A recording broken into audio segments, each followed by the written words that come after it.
fois, il y a eu une réunion secrète entre Alassane Ouattara et ses ministres. Parce que Paris a demandé cela à Alassane Ouattara de faire cette réunion immédiatement. Donc voici ce qui a été décidé là-bas. Et la France est très mécontente des agissements des ministres d'Alassane Ouattara. Parce qu'elle ne veut pas perdre la Côte d'Ivoire. D'ailleurs, la France a un problème avec la Centrafrique. Elle a un problème avec le Mali. Elle a un problème avec le Tchad qui commence à faire bizarre. Le président cadien, c'est-à-dire le fils de Déby.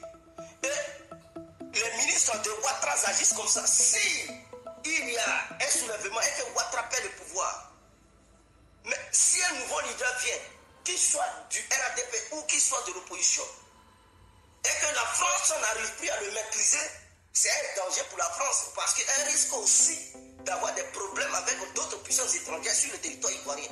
La France ne veut pas ça.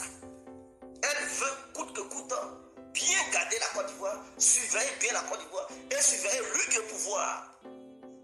Donc voici un peu. Donc Simone Gbagbo a été choisie par le gouvernement ivoirien pour diviser le FPI. C'est elle qui est à la manœuvre. Elle est financée par Alassane Ouattara, elle est financée par le RADP. Voilà. Parce qu'on lui a fait savoir que si elle ne se soumettait pas, la justice allait être déclenchée contre elle. Suite à cette affaire de quoi là, ces 4 jeunes qui ont fait, comment on les appelle, qui avaient accompagné le cortège de Laurent Gbagbo. Ces 4 jeunes là, à qui le gouvernement avait dit que non, c'est Simone Gbagbo qui les avait envoyés pour assassiner Laurent Gbagbo. Donc pour ne pas qu'une justice soit déclenchée contre Simone Gbagbo, pour ne pas qu'elle soit mise aux arrêts, elle a été contrainte de coopérer avec le gouvernement ivoirien, afin qu'aucune procédure judiciaire ne soit déclenchée contre sa personne. Donc en ce moment-là, Simone Gbagbo n'est plus ce qu'elle était. Pour ceux qui ne savent pas, elle travaille maintenant avec le gouvernement ivoirien. Voilà. Vous m'insultez, vous ne savez rien. Quelqu'un qui donne toujours les informations, c'est le même Dieu. Ou bien parce que je donne des informations sur Simone Gbagbo, vous êtes fâchés. Mais fâchez-vous. Comme c'est Simone Gbagbo là, c'est pas un truc. Mais quand il s'agit des autres là, c'est fiable. Mais arrêtez d'être hypocrite à un moment donné. Je ne suis pas contre Simone Gbagbo. Mais je dis des faits qui sont vrais. Je suis là à affirmer des choses qui sont pas le même qui m'informe. Le même qui m'a informé sur l'histoire de trucs de l'arrivée de Laurent Gbagbo. Le même qui m'a informé lorsque il m'a alerté pour dire qu'Ami Kélé allait être approché par le gouvernement dans le but de nuire à Simone Gbagbo et Laurent Gbagbo. C'est le même qui m'informe. Est-ce que vous comprenez? Le même qui m'avait informé entre Laurent Gbagbo et Alassane Ouattara, le deal qu'il y avait eu. Et ceux qui avaient négocié ce deal, qui m'a informé un peu, j'ai alerté les Ivoiriens, c'est le même là qui m'informe aujourd'hui et qui est en train de me faire comprendre que Simone Gbagbo est en contact avec le gouvernement. Mais ce sont les membres du RADP. Lui qui m'informe là, il est RADP. Il fait partie des services de renseignement ivoiriens, mais je ne veux pas dire son nom. Il est au courant. Tout ce qui se passe, il est au courant. Il est informé. Et donc, lui, il m'alerte pour que j'informe. Est-ce que vous le voyez? Est-ce que c'est tout le temps qu'il me donne des informations? Il m'a donné information aujourd'hui. Des semaines peuvent passer. Et puis, il peut aussi me donner une autre information. Donc, c'est pas tout le temps, tous les jours que je viens faire vidéo pour dire mon informateur qui est en Côte d'Ivoire m'a donné une information capitale. Non, c'est pas tout le temps qu'il me donne information. Il me donne des informations quand il y a un cas grave pour informer le peuple. Non, cette information qu'il m'a donnée là, c'est hier lui il m'a donné ça, il dit qu'ils étaient en pleine réunion. Non. Il était au courant de la réunion qui s'est organisée hier nuit à 1h du matin, à 1h40 du matin. Donc c'est quand le jour arrive, mais qui sait que les gens ont fait réunion en Côte d'Ivoire, tout le monde dort. Personne n'est informé. Le coup de fil qu'il y a entre le gouvernement, donc Simone Gbagbo cause directement à Alassane Ouattara. Est-ce que vous le saviez? Elle cause directement avec Alassane Ouattara. Elle appelle direct. Est-ce que Gbagbo le fait? Gbagbo ne cause pas directement à Alassane Ouattara. Il cause avec Alassane Ouattara par des personnes interposées pour envoyer des messages. Mais elle, Simone Gbagbo, là, elle a même le numéro de Draman. Draman a son numéro. Vous ne voyez pas que c'est bizarre? Maintenant, il faut des réunions entre clans. Vous pensez que Alassane Ouattara et son boyens vont faire une réunion avec Simone Gbagbo dans le seul but d'aider le FPI? Mais vous rêvez ou quoi? C'est pour nuire le FPI. Les idiots n'ont qu'à rester idiots. Parce que je sais qu'en Côte d'Ivoire, il y a au moins 63% d'analphabètes. Et la Côte d'Ivoire occupe le 7e rang mondial de l'analphabétisme au monde. Donc ceux qui ne veulent pas comprendre, ils font partie des lots des analphabètes. Donc je ne suis pas surpris de voir des Ivoiriens qui se disent intellectuels, qui se disent avoir des diplômes, mais en réalité qui sont analphabètes. Il faudrait que ça soit clair. Hey.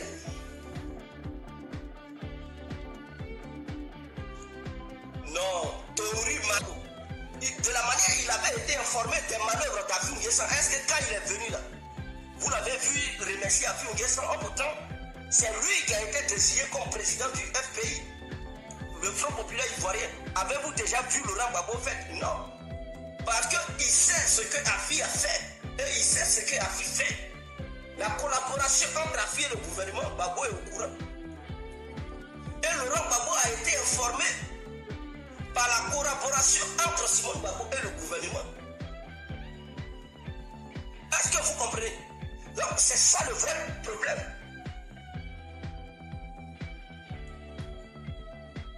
Simone Gbagbo a œuvré afin que Laurent Gbagbo soit condamné à la CPI. Elle était devenue l'instrument du gouvernement ivoirien et le gouvernement ivoirien comptait sur elle afin que Laurent Gbagbo soit condamné. Ouattara a refusé qu'elle soit transférée à la CPI. Ouattara l'a défendu. Même enlevé toute poursuite judiciaire sur sa personne. Or pourtant les Akeumbo là, il y a des poursuites judiciaires contre eux. Ils ont été libérés. Mais il y a une épée de Damoclès qui règne sur la tête d'Akeumbo qui ne peut pas parler de politique. C'est-à-dire Alassane a interdit à Akeumbo, le professeur Akeumbo, de parler encore de politique. Gare à lui, s'il ouvre sa bouche de parler de politique, c'est la MACA qui va l'accueillir. Or, Simone Gbagbo, à son cas là, elle est libre de faire la politique. Toute charge juridique, ou bien toute poursuite juridique a été levée contre la personne de Simone Gbagbo. Vous ne voyez pas. Vous ne voyez pas. Donc, elle est libre de faire la politique. Mais Akeumbo, qui était un simple ministre, n'est pas libre de faire la politique. Mais Simone Gbagbo qui était sur le terrain, qui battait même campagne, qui était un Laurent Gbagbo, qui est vrai là, aujourd'hui là, elle peut faire la politique. Blé Goudé ne peut pas faire la politique. Soro ne peut pas faire la politique. C'est-à-dire, eux là, on les a condamnés, même si on ne les a pas mis aux arrêts, ils ne peuvent pas faire la politique. Mais Akeumbo a été aussi arrêté comme Simone Gbagbo. Il avait aussi enfermé comme Simone Gbagbo. On le libère, on dit non, toi, tu es interdit de faire la politique pendant 10 ans. Simone Gbagbo, toi, tu es libre, tu peux faire la politique. Quel est ce double jeu? Vous ne voyez pas, lisez. Et malgré cela, je n'étais pas contre Simone Gbagbo. Je me disais que comme elle était affaiblie, c'était son droit d'être libre totalement. Mais avec ces informations de mon informateur qui se trouve au gouvernement du RADP, qui vient de m'informer des manœuvres de Simone Gbagbo, avec le gouvernement ivoirien contre le FPI, cela est clair. Cela veut dire tout simplement que Simone Gbagbo est en liaison avec le RADP. Et si les deux côtés sont en liaison, ce n'est pas pour le bien du FPI, c'est pour tuer le FPI. Et quand elle veut faire ses sorties hasardeuses, elle met Dieu devant. Dieu. Il ne faut pas mentir sur Dieu. Ne prends pas le nom de Dieu pour manipuler le peuple. Dieu m'a dit, remercie Alassane, priez pour Alassane Ouattara, remercie Alassane, priez pour Alassane. Dieu ne t'a rien dit. Ne mens pas sur le créateur de l'univers visible et invisible. Il ne faut pas mentir sur lui. Dieu ne t'a pas envoyé, Dieu ne t'a pas demandé de faire ces sorties hasardeuses. Tu fais ces sorties-là pour toi. Tu fais ces sorties-là pour ta bouche et ton ventre. Jésus ne t'a nulle part envoyé. Jésus ne t'a pas demandé de dire aux Ivoiriens de prier pour Draman. Jésus ne t'a confié aucune mission. Arrête de tromper le peuple. Arrête d'utiliser le nom de Dieu parce que tu sais que la majeure partie des gens qui suivent un pays, c'est des croyants. En utilisant le nom de Dieu, tu t'écartes, tu t'isoles de la situation et tu fais comprendre aux gens que c'est Dieu qui t'a demandé de le faire, que ça ne vient pas de toi-même. Et donc, automatiquement, les gens ne prêtent plus attention envers ta personne. Et tu manipules le peuple. Dieu ne t'a confié aucune mission manipulatrice que tu sois. Arrête tes œuvres diaboliques que tu es en train de faire. Quitte dans ce deal dans lequel tu es plongé. Quitte ça. Alassane Ouattara t'a maltraité. Alassane Ouattara, par le biais de ces rebelles sanguinaires, diaboliques, ces rebelles qui ont éventré des gens, qui ont assassiné le peuple, qui ont violé les petites filles en Côte d'Ivoire, qui n'ont pas eu pitié de la population ivoirienne, qui ont mis le pays à sang et dans le chaos total, qui règne encore sur la Côte d'Ivoire, qui foutent le bordel dans notre pays. Alors Simone Gbagbo, tu es sorti là, tu ne devrais même pas tomber amoureuse de Ouattara et sa bande. Quitte dans ça. Je vais te dire quelque chose. Laurent Gbagbo, avant de rentrer en Côte d'Ivoire, il a certes signé un deal. Et ce deal a été négocié par Nati Baba, Stéphane Kipré, Kuyotia, c'est-à-dire un ancien ministre, et l'ex-président de l'Africa nationale, de l'Africa Sport. C'est ceux-là qui ont œuvré pour signer le deal. Mais quand Laurent Gbagbo est rentré là, il n'a pas suivi, il n'a pas respecté ce deal. C'est ce qui a énervé Alassane Ouattara. C'est ce qu'on appelle un homme politique. Pour le deal qu'il avait signé par rapport aux informations de mon informateur, disait que quand Laurent Gbagbo va arriver en Côte d'Ivoire, il n'allait plus parler de politique. Il allait prendre ses clics et claques et aller s'asseoir à maman pour faire sa petite vie. Et qu'il n'allait plus jamais se mêler de la politique. Mais parce que tout simplement Laurent Gbagbo ne connaissait pas sa popularité en Côte d'Ivoire. Puisqu'il a duré en dehors de la Côte d'Ivoire, il était hors du pays. Et donc il ne savait pas qu'à son entrée en Côte d'Ivoire, il allait être si populaire que ça. Donc il était inquiet de son entrée en Côte d'Ivoire, mais en même temps il était confiant. Donc il a signé le deal pour voir sur le terrain. Est-ce qu'il est populaire ou pas? S'il n'était pas populaire, il respectait le deal. Mais quand il a constaté que le peuple était mobilisé pour lui, le peuple était debout comme un seul homme pour suivre Laurent Gbagbo et lui dire, on t'attendait parce que tu es notre guide, que tu es notre leader pour nous diriger pour la lutte contre l'impérialisme en français, pour nous libérer du joug colonial et pour rétablir l'ordre en Côte d'Ivoire. Gbagbo a compris. Alors, en ce moment-là, il a désobéi et il n'a plus respecté le deal qui le liait avec Alassane Ouattara. C'est ce qui agace Ouattara, c'est ce qui énerve Alassane Ouattara et sa bande. C'est ce qui pousse Alassane Ouattara à dire que Laurent Gbagbo n'a pas changé, il ne peut jamais changer. Il n'a rien respecté. Et Laurent Gbagbo s'est allié à Henri Konan Bédié. Ça encore, ça les énerve plus. Et il est sur le terrain. Mais en même temps, ils sont énervés, mais ils ne peuvent pas l'arrêter. Parce que Paris a fait comprendre à Draman Ouattara et sa bande de ne pas passer à l'acte. Parce que s'il passe à l'acte, il aura un soulèvement populaire. Et ça risque de faire chuter le gouvernement de Ouattara. Et pour cela, Paris ne veut pas perdre Ouattara. Paris ne veut plus intervenir militairement parce que le nom de la France a été sali, a été souillé en Afrique.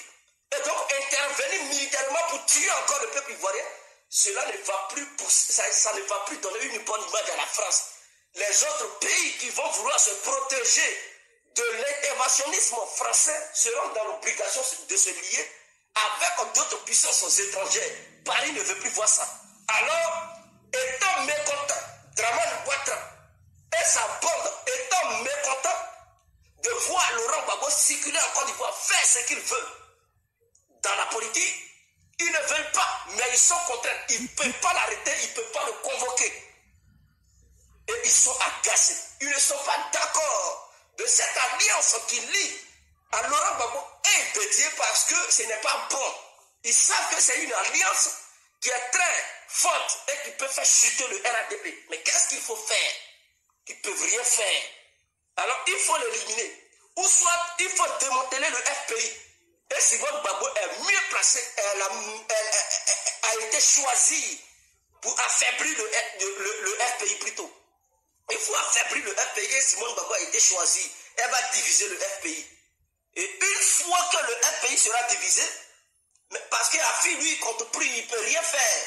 La présidente de Gbagbo consolidait le FPI, mais il fallait trouver un maillon faible au sein du FPI. Et ce maillon faible, c'est Simone Gbagbo. Elle va diviser le parti. Et donc,